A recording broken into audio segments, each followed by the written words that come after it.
ঘোষিত সংগঠন ছাত্রলীগ ধানমন্ডিতে বিক্ষোভ মিছিল করেছে।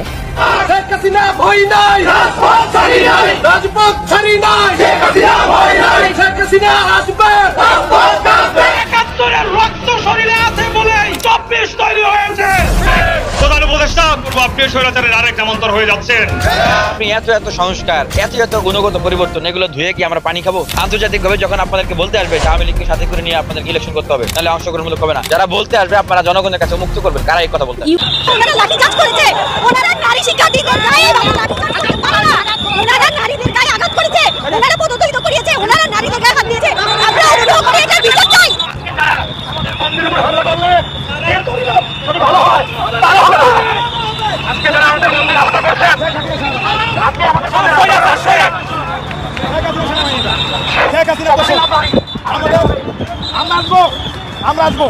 রাজনীতিতে উত্তেজনাপূর্ণ পরিস্থিতি সৃষ্টি হয়েছে। গোপন সূত্রে জানা গেছে যে শেখ হাসিনাকে দেশে ফিরিয়ে আনার লক্ষ্যে আওয়ামী লীগ এবং তার সহযোগী সংগঠনের প্রতিটি ইউনিট থেকে কমপক্ষে 200 থেকে 250 জন তৃণমূল নেতাকর্মীকে আগামী এক সপ্তাহের মধ্যে ঢাকায় আসার জন্য নির্দেশ দেওয়া হয়। জেলগেট থেকে জামিন পাওয়ার সাথে সাথে আওয়ামী লীগের একজন সংসদ সদস্য জেলগেটের সামনেই কেনুর শিকার হয়েছেন। কেনুটা আপনারা হয়তো বাংলায় অনেকে বুঝতে পারেন, আমার ভাষা কেনু হচ্ছে এরকম, মানে আপনাকে কেনু দিয়ে ওখানে সোজা করার একটি চেষ্টা চালিয়েছে বাংলাদেশের দেশপ্রেমিক কিছু জনতা এবং ছাত্রদের কিছু প্রতিনিধিরা। সেই এমপি কেন জেলঘেটে কেনু খেলেন এবং কেন তাকে পুলিশে আবার সোপর্দ করা হলো এবং কি এখানে জামিনটা পাওয়ার তিনি যোগ্য কিনা সে বিষয়ে পুলিশ প্রশাসন কিংবা সেনাবাহিনী তারা কি কাজ করবে বলেন? তারা কাজটা করবে কি? এই বৈষম্য বিরোধী ছাত্র আন্দোলনকারী দলরা বা এই সাধারণ শিক্ষার্থীরা তারা বর্তমান আপনার পরীক্ষা দিতে যাচ্ছে না, তারা যাচ্ছে অটো পাস। এবং আপনি যদি তাদের এগেনস্টে বা দেশে যদি আপনি শান্তি ফিরিয়ে আনতে চান তাহলে আপনাকে শুনতে হবে শেখ হাসিনার দালাল বা স্বৈরাচারের দালাল। তাহলে শেখ হাসিনা কি স্বৈরাচার ছিল? আচ্ছা ওকে, আমাদের বাংলাদেশের যে কোনো বাহিনী তারা দেশের সার্বভৌমত্বের স্বার্থে ভাই এত কষ্ট করে থাকে, জীবন দিয়ে থাকে। এখন সাধারণ মানুষের তো শান্তি ফিরিয়ে আনতে হবে, তাই না? মানুষ বলছে আপনারা আরো 5 বছর থাকেন। স্বরাষ্ট্র উপদেষ্টা জাহাঙ্গীর আলম চৌধুরী তিনি বলছেন সাংবাদিকদের, কেন বলছেন? তিনি বলছেন এই কারণে যে তার ভাষ্য আইন শৃঙ্খলা পরিস্থিতি আগের থেকে ভালো। বিএনপি প্রধান উপদেষ্টা ডক্টর মাহমুদ ইউনূসের সঙ্গে দেখা করবে, গঠনমূলক ভাবে আগাচ্ছে, এটার মধ্যে কোনো সন্দেহ নেই যে বিএনপি বলছে কি বলা, যেগুলো বলছে রাজনীতির মাঠে কিন্তু একেবারে ফেলে দেওয়ার কথা না। কখনো কখনো বলছে নির্বাচন নিয়ে টালবাহানা চলছে, সংস্কারের নামে নির্বাচন পেছানো হচ্ছে। বিএনপি কোনো স্থায়ী কমিটির নেতা, একদম নীতি নির্ধারণী নেতা, তারা বলছে যে এই সংস্কার বন্ধ রাখেন, সরি সংস্কার আপনাদের কাজ না, সংস্কার দরকার নেই, সংস্কার আমরা এসে করবো। বিএনপি যখন এই সরকার যখন সংস্কারের যে কমিশন বলছে এগুলো। আসসালামু আলাইকুম রহমতুল্লাহ, সবাই কেমন আছেন? আশা করি সবাই অনেক ভালো এবং সুস্থ আছেন। সবাইকে স্বাগতম জানাচ্ছি আমাদের অনেক নতুন ভিডিওতে। প্রতিদিনের মতো আমি আপনাদের রিয়াদ ফারুকি আবারও চলে আসলাম নতুন একটা ভিডিও নিয়ে। দর্শক, ভিডিওর শুরুতে ইতিমধ্যে বেশ কিছু অংশ বিশেষ দেখে বুঝতে পেরেছেন আজকের ভিডিওটা কতটা গুরুত্বপূর্ণ হতে চলেছে। বর্তমানে দেশে যে রাজনীতির চলমান পরিস্থিতি চলতেছে তারই ধারাবাহিকতায় আজকের ভিডিওটা। দর্শক, এই বিষয়টা বেশি বিস্তারিত বলবো না, কারণ বিস্তারিত বলতে গেলে ভিডিওটা অনেক লম্বা হয়ে যাবে। তো আমি সংক্ষেপ করার ক্ষেত্রে আপনাদেরকে মূল আলোচনা নিয়ে যাচ্ছি। তার আগে আপনাকে একটি অনুরোধ জানিয়ে রাখতে চাই, যারা আমাদের চ্যানেলটিতে এখনো নতুন চ্যানেল সাবস্ক্রাইব করে সাথে থাকবেন এবং আজকের ভিডিওটার মাধ্যমে অনেক গুরুত্বপূর্ণ তথ্য জানতে পারবেন। তাই সবাইকে অনুরোধ করবো ভিডিওটি স্কিপ না করে ধৈর্য সহকারে ভিডিও শেষ পর্যন্ত দেখে আশা করি আপনার মূল্যবান মতামত কমেন্টে জানাবেন। আর বেশি কথা না বাড়ানো ধারাবাহিকভাবে একটু ভিডিওটা দেখে আসি। দর্শক আসসালামু আলাইকুম, সকলকে জানাচ্ছি দেশ বার্তা সংবাদে স্বাগতম। দর্শক, দেশের রাজনীতিতে উত্তেজনাপূর্ণ পরিস্থিতি সৃষ্টি হয়েছে। গোপন সূত্রে জানা গেছে যে শেখ হাসিনাকে দেশে ফিরিয়ে আনার লক্ষ্যে আওয়ামী লীগ এবং তার সহযোগী সংগঠনের প্রতিটি ইউনিট থেকে কমপক্ষে 200 থেকে 250 জন তৃণমূল নেতাকর্মীকে আগামী এক সপ্তাহের মধ্যে ঢাকায় আসার জন্য নির্দেশ দেওয়া হয়েছে। এমন একটি খবর, এমন একটি সংবাদ, এমন একটি শিরোনাম গতকাল থেকেই সামাজিক যোগাযোগ মাধ্যমে একেবারে উত্তপ্ত হয়ে উঠেছে। গতকাল থেকে Facebook, YouTube, social media, electronic media, print media ভরে গিয়েছে। শেখ হাসিনাকে ফিরিয়ে আনতে আওয়ামী লীগের নেতাকর্মীরা হু করে ঢাকায় ঢুকার পরিকল্পনা করেছে। তো দর্শক, ইতিমধ্যে বলা হচ্ছে আওয়ামী লীগের কার্যক্রম প্রতিরোধে পুলিশের বিশেষ নির্দেশনা। তো দর্শক, আজকে আমি আলোচনা করব একটা গুরুত্বপূর্ণ বিষয় নিয়ে। বিষয়টা হচ্ছে জানেন কি? বিষয়টা হচ্ছে এক সপ্তাহের মধ্যে মাঠে নামবে আওয়ামী লীগ শেখ হাসিনাকে ফিরানোর জন্য। আওয়ামী লীগের নেতাকর্মীদের উপর যদি বাধা প্রদান করা হয় তাহলে কি আওয়ামী লীগ লাভবান হবে নাকি ক্ষতিগ্রস্ত হবে? আজকের আমার টপিক হচ্ছে এটা। আমি চোখ বন্ধ করে, নিঃশ্বাস বন্ধ করে, একেবারে অন্ধবিশ্বাসে বলে দিব, আওয়ামী লীগকে যত বাধা গ্রহণ করবে অন্তর্বর্তীকালীন সরকার তত আওয়ামী লীগের লাভবান হবে, অর্থাৎ আওয়ামী লীগ লাভবান হবে, তত ক্ষতি হবে অন্তর্বর্তীকালীন সরকারের। অর্থাৎ আওয়ামী লীগকে বাধা দিলেই আওয়ামী লীগ জিতে যাবে, হেরে যাবে অন্তর্বর্তীকালীন সরকার। কেন বললেন? আপনারা প্রশ্ন করতে পারেন, ভাই তুমি কেন বললা এই কথা? আমি বলবো, ভাই আপনারা শেখ হাসিনার বিচার করতে পারেন, আপনারা আওয়ামী লীগের রাবক বলদের বিচার করতে পারেন। তাই বলে আওয়ামী লীগের নেতাকর্মীরা রাজপথে নামলে তাদেরকে প্রতিহত করবা, তাদেরকে একেবারে রুখে দিবা, তাদেরকে গ্রেপ্তার করে জেলখানায় ভরবা, এটা তো একেবারে মানবাধিকার লঙ্ঘন। এটা একেবারে স্পষ্ট, সুস্পষ্ট মানবাধিকার লঙ্ঘন। দেখেন, আওয়ামী লীগের নেতারা কিন্তু বিভিন্ন প্ল্যানিং তৈরি করেছে। আমি যতটুকু গুঞ্জন পেয়েছি, আওয়ামী লীগের হাইকমান্ডের পক্ষ থেকে প্রায় 7 থেকে 8টা প্ল্যানিং তৈরি করা হয়েছে, বিভিন্ন প্ল্যানিং তৈরি করা হয়েছে, ছক আঁকা হয়েছে। আওয়ামী লীগ কিন্তু তারা বলছে প্রয়োজনে তারা রাজপথে জীবন দেবে। যাই হোক, ইতিমধ্যে আমি সেদিকে যাব না। এই যে দেখেন, আপনি যখন একটা গণতান্ত্রিক দেশে গণতান্ত্রিক দলকে রাজপথে নামলে তাদের আন্দোলন সংগ্রামে আপনি যখন বাধা প্রদান করবেন, তখন কিন্তু এই বিষয়গুলো তখন মিডিয়া কাভারেজ হয়, আন্তর্জাতিক গণমাধ্যমে ছয়লাভ হয়। তখন এই বিষয়গুলো আওয়ামী লীগ এবং ভারতের বিশ্লেষক টিম তারা ডকুমেন্ট আকারে তৈরি করবে, অর্থাৎ ডকুমেন্ট তৈরি করবে। যখন আপনি আওয়ামী লীগকে বাধা দিবেন, তাদের গণতান্ত্রিক অধিকারে বাধা দিবেন, তখন ভারত এবং আওয়ামী লীগের বিশ্লেষক টিম তারা ডকুমেন্টারি করে তারা ট্রাম্পের কাছে পাঠাবে, জাতিসংঘের মহাসচিব অ্যান্টনিও গুতেরাসের কাছে পাঠাবে। তখনই হেরে যাবে অন্তর্বর্তীকালীন সরকার, তখনই জিতে যাবে আওয়ামী লীগ। আওয়ামী লীগ কিন্তু চাচ্ছেই আওয়ামী লীগ রাজপথে নামবে, আপনি আওয়ামী লীগকে বাধা প্রদান করবেন। এটা কিন্তু শেখ হাসিনা চাচ্ছেই। শেখ হাসিনা যত নেতাকর্মী শেখ হাসিনার গ্রেপ্তার করা হবে, অর্থাৎ আওয়ামী লীগের যত নেতাকর্মী গ্রেপ্তার করা হবে, তত শেখ হাসিনার বেনিফিট হবে। এগুলো তিনি আন্তর্জাতিক বিশ্বের কাছে, আন্তর্জাতিক বড় বড় দেশগুলোর কাছে, পশ্চিমাদের কাছে তুলে ধরবে। দেখেন, ডক্টর মোহাম্মদ ইউনূস গণতন্ত্র ধ্বংস করছে, ডক্টর মোহাম্মদ ইউনূস পুরো দেশকে অস্থিতিশীল করছে, এমনটাই কিন্তু ডকুমেন্ট আকারে পেশ করবেন শেখ হাসিনা, এবং এমনটাই কিন্তু ডকুমেন্ট আকারে পেশ করবেন ভারতীয় বিশ্লেষক টিম, এমনটাই কিন্তু বলবেন নরেন্দ্র মোদী। আপনার বিশ্বাস হয়? আপনার কি বিশ্বাস হয় দর্শক এমনটা জানি হবে? এক্স্যাক্টলি, অ্যাবসলিউটলি এমনটাই হবে। আপনি মানেন বা না মানেন, ভাই এমনটাই হবে। তো দর্শক, ইতিমধ্যে আমার মতে, আমার অভিজ্ঞতা থেকে আমি বলবো, আওয়ামী লীগ করুক, তারা তাদের মতো তারা রাজনৈতিক কর্মকাণ্ড করুক, তাদেরকে তো প্রতিহত করবে ভাই জনগণ। জনগণ নির্বাচনের মাধ্যমে ভোট দিয়ে তাদেরকে প্রতিহত করবে জনগণ। এই কথাটা গত কয়েক মাস আগে বিএনপির পক্ষ থেকে বিএনপির ভারপ্রাপ্ত চেয়ারম্যান তারেক রহমান বলেছিল, বিএনপির মহাসচিব মির্জা ফখরুল ইসলাম আলমগীর বলেছিল এই কথাটা। আমিও এই কথাটাই বলি, আওয়ামী লীগকে প্রতিহত করবে নির্বাচনের মাধ্যমে, ভোটের মাধ্যমে জনগণ। আওয়ামী লীগের কর্মসূচি আপনি প্রতিহত করার কি? আওয়ামী লীগ গণতান্ত্রিক দল। আওয়ামী লীগের যারা রাবক বল, যারা ছাত্র জনতার উপর নির্বিচারে গুলি চালিয়েছে, তাদের বিচার করেন। আমি স্যালুট দিব। শেখ হাসিনাকে ফাঁসির দড়িতে ঝুলান, আমি আপনাকে স্যালুট দিব, সালাম দিব, আমি আপনাকে রেসপেক্ট করব। কিন্তু যারা আওয়ামী লীগ করতে চাচ্ছে, আওয়ামী লীগ নতুন করে সাজাতে চাচ্ছে, যারা ফ্রেশ লোক, যাদের নামে কোনো অকারেন্স নেই, যারা সমাজের ভালো লোক, তারা করুক, সমস্যা নাই। তো সমস্যা নাই, তাদেরকে আপনারা ওয়েলকাম জানান। আপনারা যদি তাদেরকেও প্রতিহত করেন তাহলে তো একেবারে মানবাধিকার লঙ্ঘন করছেন আপনারা। তো দর্শক, আমি আমার জায়গা থেকে আইন শৃঙ্খলা রক্ষাকারী বাহিনীদেরকে বলবো, ভাই যারা দোষী, যারা অপরাধ করেছে, তাদেরকে আপনারা বিচারের মুখোমুখি দাঁড় করান। যারা ফ্রেশ লোক, যারা ভালো লোক, তাদেরকে রাজনীতিটা করার সুযোগ করে দেন। তাহলে এটাই হবে গণতন্ত্র পুনরুদ্ধার। তো দর্শক, আমি আর কথা বলবো না। অবশ্যই দর্শক, আপনার মূল্যবান মতামত কমেন্ট বক্সে লিখে আমাদেরকে জানাবেন। চ্যানেল নতুন হলে অবশ্যই চ্যানেলটি সাবস্ক্রাইব করবেন। ধন্যবাদ। জেল গেট থেকে জামিন পাওয়ার সাথে সাথে আওয়ামী লীগের একজন সংসদ সদস্য জেল গেটের সামনেই কেনুর শিকার হয়েছেন। কেনুটা আপনারা হয়তো বাংলায় অনেকে বুঝতে পারেন, আমার ভাষা কেনু হচ্ছে এরকম, মানে আপনাকে কেনু দিয়ে ওখানে সোজা করার একটি চেষ্টা চালিয়েছে বাংলাদেশের দেশপ্রেমিক কিছু জনতা এবং ছাত্রদের কিছু প্রতিনিধিরা। সেই এমপি কেন জেল ঘেটে কেনু খেলেন এবং কেন তাকে পুলিশে আবার সোপর্দ করা হলো এবং কি এখানে জামিনটা পাওয়ার তিনি যোগ্য কিনা সে বিষয়ে একটু কথা বলছি।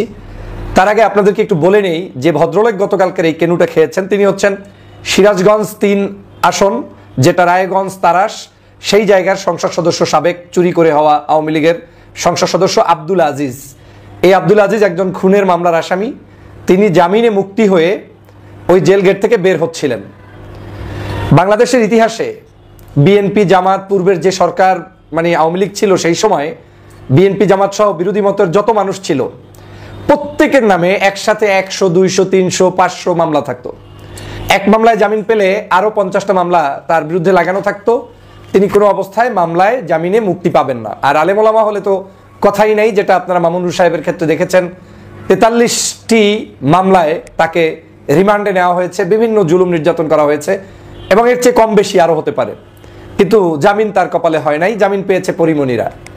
তো আমি যে প্রসঙ্গে কথা বলতে চাই সেটা হচ্ছে এই যে এমপি সাহেব জেল গেটের সামনে জনতাকে তাকে ধরতে হলো এবং তাকে কিছুটা হেনস্থা করার চেষ্টা তারা করেছেন, পত্রিকার ভাষ্য অনুযায়ী হেনস্থা। আওয়ামী লীগ কি আসলে এই জেল থেকে জামিন পাওয়ার যোগ্য কোনো দল, কোনো নেতা কি জামিন পেতে পারে? গত 16টি বছর পর্যন্ত কোনো ব্যক্তি বিএনপি জামাত করলে তার একটা মামলায় জামিন হলে কোনোদিন তিনি মুক্তি পেতেন না। দ্বিতীয় মামলা, তৃতীয় মামলা, চতুর্থ মামলা এগুলো জেল ঘেটে দিতে দিতে দিতে দিতে দিতে দিতে একেবারে 40 মামলা হওয়ার পরে হয়তো কোনো একদিন আধা ঘন্টার জন্য জামিন পেলেও আবার মুক্তি পেতেন। আমার এখন মনে পড়েছে আরেকটি গল্প, মিয়া গোলাম পরোয়ার, জামাত ইসলামের সেক্রেটারি জেনারেল, আমার এখনো মনে আছে, আমি বহুবার তার নিয়ে টকশো করেছি তার এই ইস্যুটাকে নিয়ে। এই গোলাম পরোয়ার সাহেবকে জামিন দিত, আবার জামিন গিয়ে মানে গেটের সামনেই আবার তাকে অ্যারেস্ট করা হতো।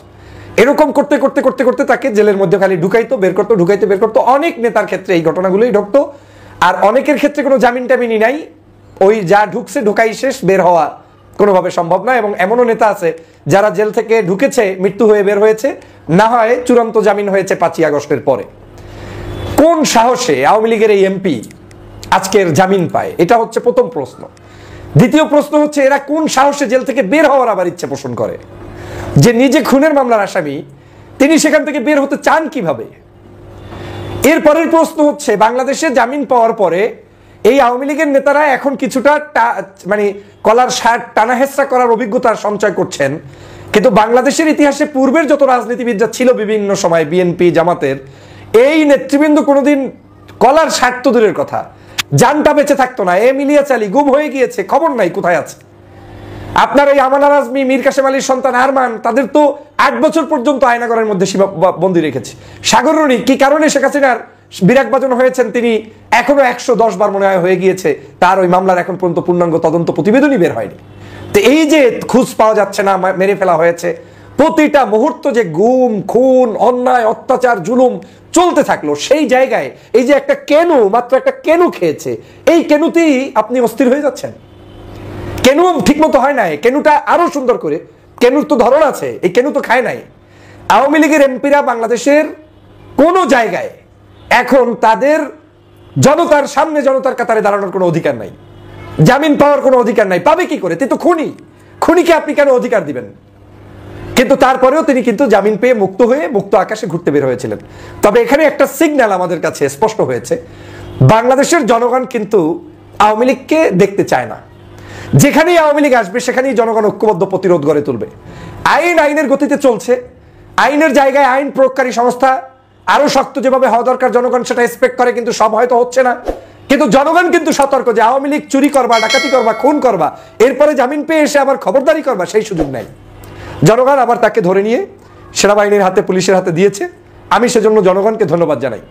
কিন্তু আপনি যদি মব জাস্টিস বন্ধ করতে চান, যদি বাংলাদেশের সত্যিকার প্রকৃত অর্থে অপরাধীর সাথে কোনো মানুষের ধস্তাধস্তি হবে না এইরকম কোনো প্রক্রিয়া চালু করতে চান, তাহলে সবার আগে আপনার গাছের গোড়ায় পানি দিতে হবে। সেটা কি? সেটা হচ্ছে যারা যে অপরাধ করেছে সেই অপরাধের বিচার আপনার নিশ্চিত করতে হবে।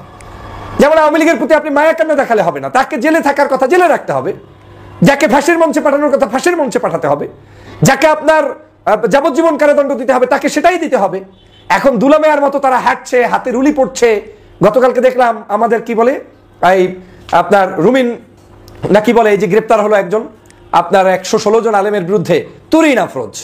এই তুরিন আফরোজ হাসছে, এই যে কয়েকদিন আগে কলাপাতায় শুয়ে আসছে, কালামানিক, এরা এখনো তো বেঁচে আছে, বিশাল ভাগ্যের ব্যাপার। বাংলাদেশের আওয়ামী লীগ যেখানে বলেছে যে 10 লক্ষ লোক বাঁচবেই না, তাদের লোক বাঁচবে না, এবং আমরা বলি নাই, তারা বলছে, সেই জায়গায় কালামানিকরা পর্যন্ত শ্বাস প্রশ্বাস করছে, জেলের ভাত খাচ্ছে, আরামে দিন কাটাচ্ছে। দ্যাট মিনস বিশাল ভাগ্যের ব্যাপার। 5ই আগস্টের পরে এরকম একটা ভাগ্য সবার কপালে জোটে না। এই কালামানিকদের ভাগ্য অনেক ভালো। এরপরেও আপনি মব জাস্টিস করে চিল্লাপাল্লা করে লাভটা কি? বরং আমি মনে করি মব জাস্টিস বন্ধ করার প্রথম এবং প্রধান কাজটা হচ্ছে আইন শৃঙ্খলা আপনি সঠিকভাবে প্রয়োগ করেন।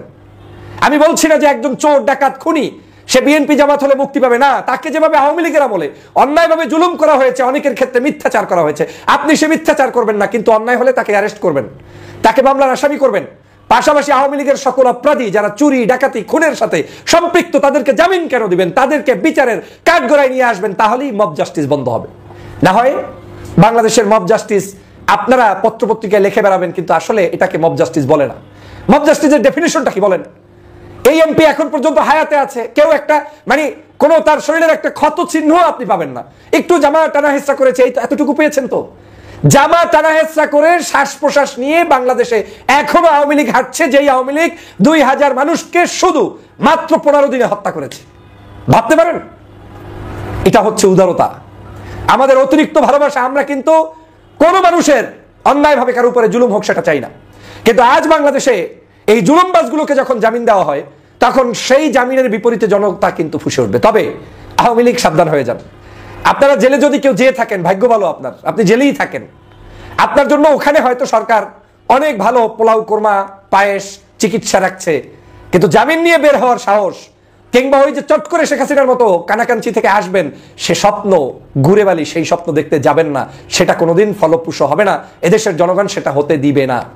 বাংলাদেশের জনগণের উপরে যে জুলুম অত্যাচার করেছেন, এর প্রত্যেকটি জিনিসের কড়াই গন্ডায় হিসাবে দেশের জনগণ করে নিবে, এবং এদেশের জনগণ আপনাদেরকে যে কোনো মূল্যে, যে কোনো জায়গায় আপনাদের এই শাস্তি নিশ্চিত করবেই করবে ইনশাআল্লাহ। কিন্তু আমরা আইনের কাছে ছেড়ে দিব। আমাদেরকে আরেকটু সতর্ক হতে হবে।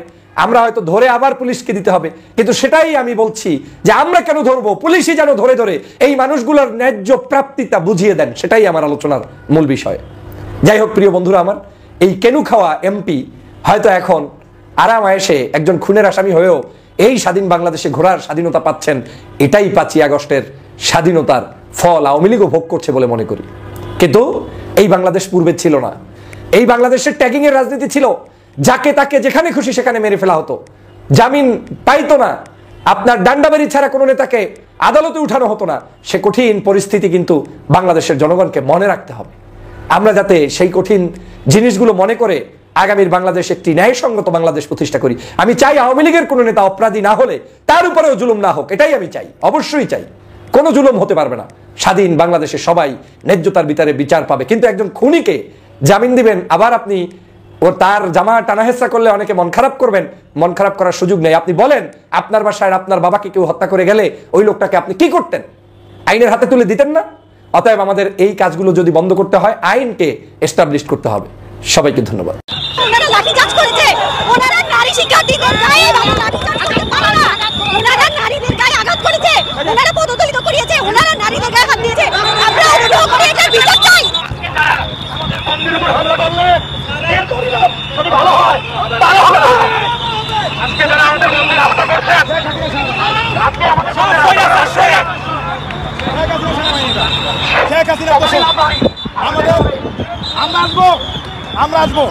পুলিশ প্রশাসন কিংবা সেনাবাহিনী তারা কি কাজ করবে বলেন?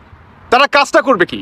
এই বৈষম্য বিরোধী ছাত্র আন্দোলনকারী দলরা বা এই সাধারণ শিক্ষার্থীরা তারা বর্তমান আপনার পরীক্ষা দিতে যাচ্ছে না, তারা যাচ্ছে অটো পাস। এবং আপনি যদি তাদের এগেনস্টে বা দেশে যদি আপনি শান্তি ফিরিয়ে আনতে চান, তাহলে আপনাকে শুনতে হবে শেখ হাসিনার দালাল বা স্বৈরাচারের দালাল। তাহলে শেখ হাসিনা কি স্বৈরাচার ছিল? আচ্ছা ওকে, আমাদের বাংলাদেশের যে কোনো বাহিনী তারা দেশের সার্বভৌমত্বের স্বার্থে ভাই এত কষ্ট করে থাকে, জীবন দিয়ে থাকে। এখন সাধারণ মানুষের তো শান্তি ফিরিয়ে আনতে হবে, তাই না? দেশের তো একটা শৃঙ্খলা কিংবা আপনার আইন তো ফিরিয়ে আনতে হবে। তো আইন যদি ফেরাতে হয় আপনাকে কঠোর হতে হবে, তাই না? আপনাকে কে মেয়ে কে ছেলে অবশ্যই এটার দিকে খেয়াল রাখতে হবে, কিন্তু এত ঝড়ঝাপটার ভিতরে তো খেয়াল রাখাটাও ভাই অত্যন্ত কঠিনজনক একটা মুহূর্ত, তাই না? তো সেখানে আপনার সেনাবাহিনী সেই ভূমিকায় পালন করতেছিল, আর অন্যদিকে এই বৈষম্য বিরোধী বা কেন্দ্রীয় সমন্বয়ক নেতারা তারা বলতেছে যে এরা হচ্ছে শেখ হাসিনার দালাল, এরা হচ্ছে স্বৈরাচারের দালাল, এদেরকে আমরা দেখে নিব। এবং আপনার এক গ্রুপ দূর থেকে বলতেছে যে ভুয়া ভুয়া, মানে আপনার বাংলাদেশের সেনাবাহিনীকে ভুয়া ভুয়া বলে তারা কি আপনার দিচ্ছে, ধ্বনি দিচ্ছে। আসলে একটা দেশকে ভাই আপনি যদি শেষ করে দিতে চান, বা একটা জাতিকে আমরা যদি শেষ করে দিতে চাই, তাহলে আমি বলবো যে ভাই আপনারা একবার বাংলাদেশের দিকে তাকান। যদি কোনো দেশকে আপনারা একদম প্রপারভাবে শেষ করে কিংবা তাদের মেরুদণ্ড যে হাড্ডি যদি আপনি ভেঙে দিতে চান, তাহলে বাংলাদেশের দিকে তাকান। বেশি কিছু না, কোনো মিসাইল মারতে বলবো না, কোনো গ্রেনেড মারতে বলবো না, কাউকে বলবো না যে ভাই বড় একটা বম ফালান ওই জাতির উপরে, কিচ্ছু না। শুধু একটা কাজ করবেন, কুঠা না মেধা, এই ধরনের একটা আপনারা প্রভাকাণ্ড চালিয়ে দিবেন কিংবা একটা পদক্ষেপ নেবেন কুঠা না মেধার নামে। তাহলে দেখবেন যে কোনো দেশের বা যে কোনো জাতি ধ্বংস হতে বেশি সময় লাগবে না ভাই। জাস্ট কুঠা না মেধা। আমাদের বাংলাদেশের বর্তমান যে অবস্থা, এই কুঠা না মেধাকে কেন্দ্র করে, তাই না, এখন বাংলাদেশের আপনার মানে দ্বিতীয় আরেকটা জঙ্গি রাষ্ট্র হিসেবে একটু একটু করে পরিণত হচ্ছে। এখন আপনি যদি বা কোনো পুলিশ প্রশাসন যদি আপনার শক্তভাবে অবস্থান নিতে চায়, তাকে শুনতে হবে শেখ হাসিনার দালাল। আচ্ছা, তিনি যদি বা সেনাবাহিনী যদি শেখ হাসিনার অরিজিনালি দালাল হতো, তাহলে 5ই আগস্টে শেখ হাসিনার পতন হতো না। কিংবা শেখ হাসিনা যে এখন বলতেছে যে আমি যে কোনো সময় চলে আসবো, বা এই যে সাধারণ আওয়ামী লীগের নেতাকর্মীরা বা জনগণ তারা যে বা তাদেরকে আপনারা যে গণদোলাই দিচ্ছেন রাস্তাঘাটে বা বাড়িঘরে, তাদের নিজ বাড়িঘরে ঢুকে ঢুকে, তাদেরকে এই গণদোলাই খেতে হতো না, বা তাদের মব জাস্টিসের শিকার হতে হতো না, মব ক্লিনের কি শিকার হতে হতো না। যদি সেনাবাহিনী অরিজিনালি শেখ হাসিনার দালাল থাকতো, তাহলে সেনাবাহিনী একটা চুটকির মাধ্যমে মনে করেন শেখ হাসিনাকে ভারত থেকে বাংলাদেশ নিয়ে আসতো এবং তাকে পুনরায় প্রধানমন্ত্রী করে ঘোষণা দিত। বোঝেন নাই? আসলে এই শিক্ষার্থীদের পড়াশোনার ভাল লাগে না ভাই, এদের আর পড়াশোনা ভাল লাগে না। এদের ভাল লাগে বর্তমান তারা ট্রাফিক পুলিশের মনে করেন কাজ আঞ্জাম দিবে, তারা মনে করেন আপনার কি বলে বিভিন্ন জায়গায় সেনাবাহিনীর কাজ মনে করেন করবে, তারপর হচ্ছে আপনার পুলিশের কাজ মনে করেন করে দিবে, তারা লেখাপড়া করবে না। এখন বাংলাদেশে এই বৈষম্য বিরোধী আন্দোলনকারীদের যে দলটা আছে বা কেন্দ্রীয় যে সমন্বয়কারীরা আছে, এরা বাংলাদেশের জন্য অভিশাপ হয়ে গেছে ভাই, অভিশাপ। আপনার সেনাবাহিনী এদেরকে গণপিটুনি দেয়, লাঠিচার্জ করে, শুধুমাত্র দেশে শান্তি ফিরিয়ে আনার জন্য। অন্যদিকে এই সার্জিস, এই হাসনাত বা এদের দ্বারায় যে সমস্ত কেন্দ্রীয় সমন্বয় গঠিত হয়েছে, বর্তমান এরা হয়েছে বাংলাদেশের সবচেয়ে বড় সন্ত্রাসী। একটাবার দেখেন, খোঁজখবর নিয়ে দেখেন, এরা হচ্ছে বাংলাদেশের সব থেকে বড় সন্ত্রাসী। এরা যদি সন্ত্রাসী নাই হয়, তাহলে যে পুলাটা রাস্তে বক্তব্য দিল, তিনি বলে নাই যে সেনাবাহিনীকে দেখে নিব, এটার জবাব দিতে হবে, বলছে কিনা? কত বড় স্পর্ধা কল্পনা করা যায়? আপনি দেশটাকে শান্ত বা শান্তি ফিরিয়ে আনার জন্য বা জনগণের মাধ্যমে বা জনগণের জন্য আপনি যদি শান্তি ফিরিয়ে আনতে চান, আপনাকে কঠোর হতেই হবে ভাই, তাই না?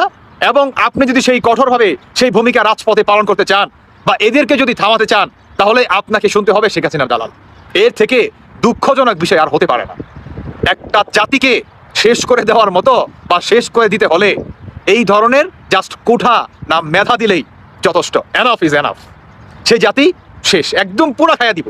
এই কুঠা না মেধা একটা জাতিকে পুরা খাইয়া দিব ভাই, একদম শু করে মনে করেন খাইয়া দিব। ভালো থাকবেন সবাই।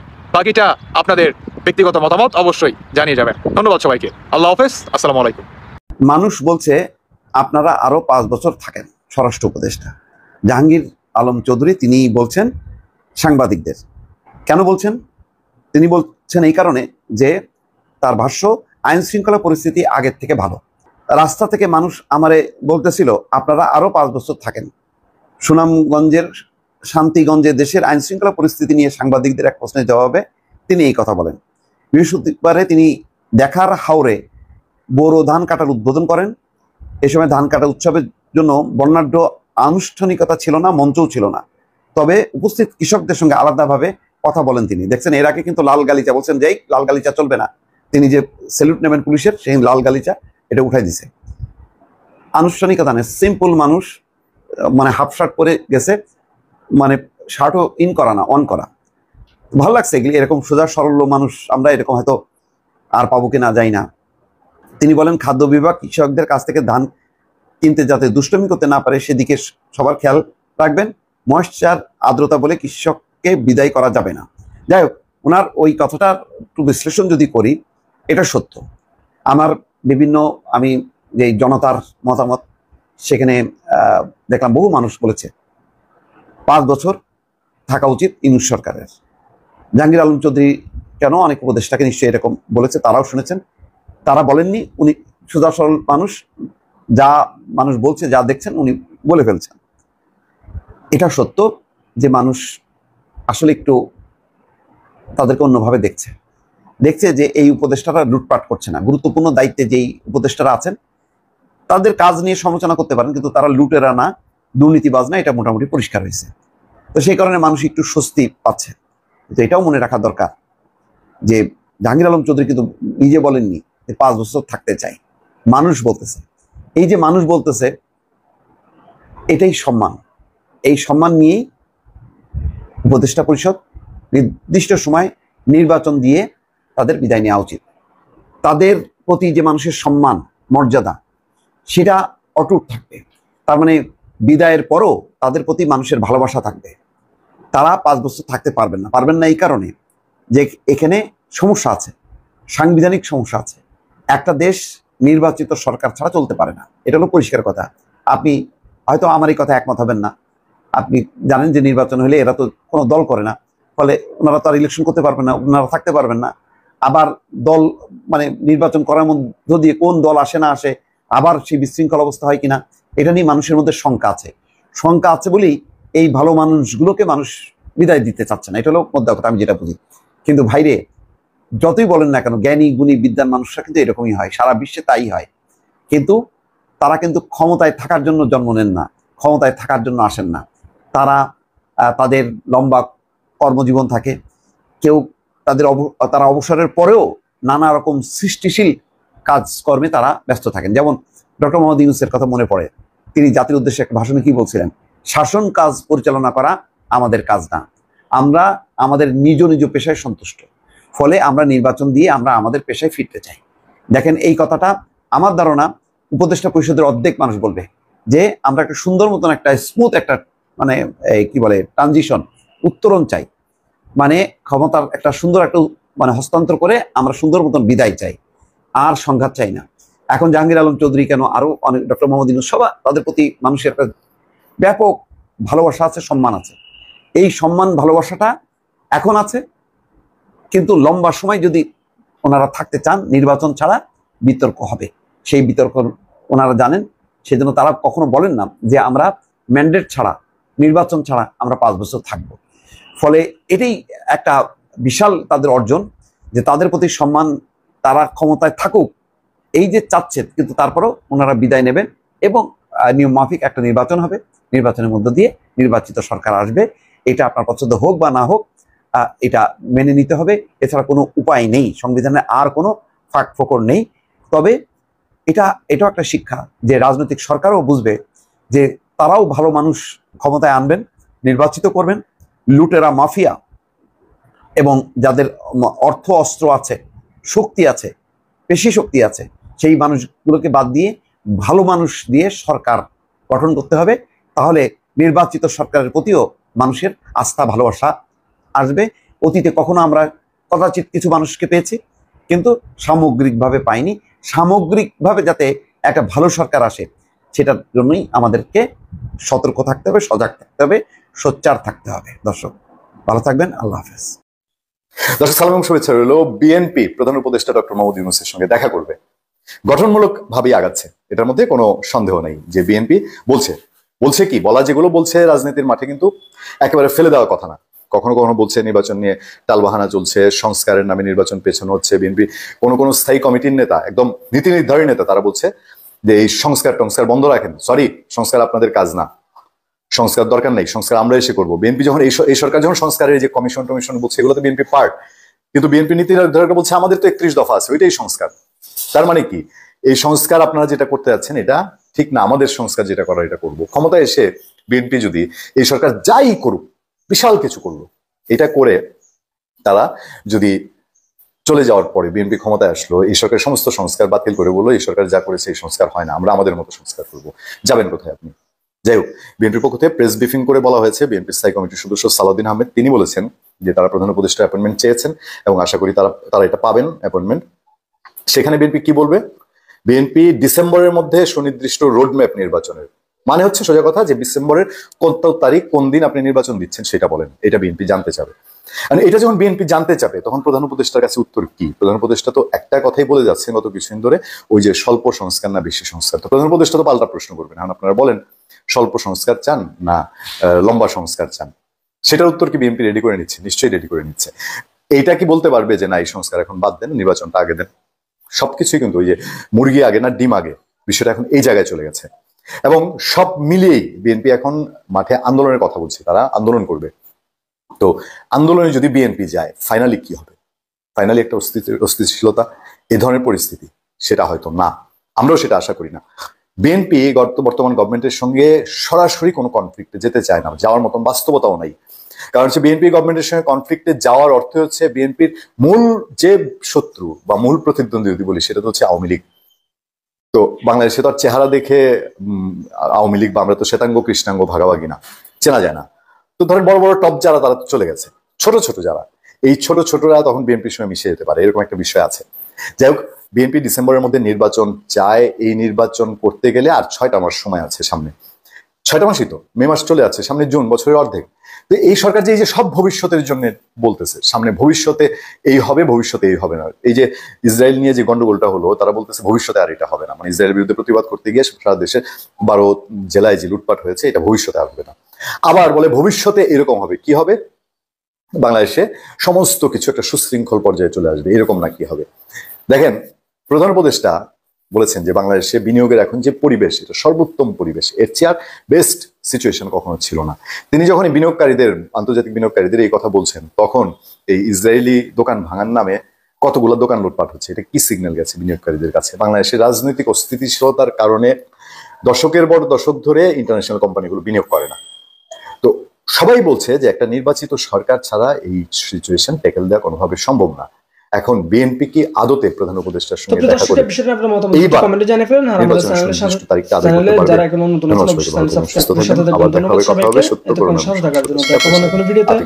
সাথে থাকুন, ভিডিওটি শেয়ার করে দিবেন। ধন্যবাদ সবাইকে, আল্লাহ হাফেজ।